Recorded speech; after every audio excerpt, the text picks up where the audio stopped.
চলো তোমাদের সাথে শেয়ার করি আমার দিদির বিয়ের দিনে মেনুতে কী ছিল। প্রথমেই ছিল ফিশ ব্যাটার ফ্রাই, একটা নরম মুচমুচে গরম ফিশ ব্যাটার ফ্রাই, সঙ্গে একটু কাসুন্দি আর স্যালাড, পুরো জমে ক্ষীর।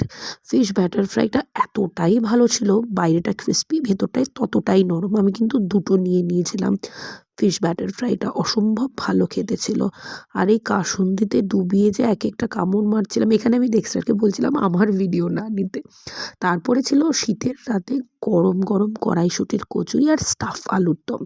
তারপরে দিয়ে দিয়েছিল সাদা ভাত, আর সাদা ভাতের সাথে ছিল দই কাতলা। দই কাতলার আমি একটা পেটির পিস নিয়ে নিয়েছিলাম, অসম্ভব ভালো ছিল, ভাতের সাথে দারুণ লাগছিল খেতে। এরপরেই ছিল বাসন্তী পোলাও। বাসন্তী পোলাওটাকে ওরা ওখানে কোনো অন্য নাম দিয়েছিল মেনুতে, বাট অসম্ভব ভালো খেতে ছিল, মটরশুঁটি কাজু কিশমিশ। আর তারপরেই তার শো স্টপার, নরম নরম গরম গরম তুলতুলে মাটন।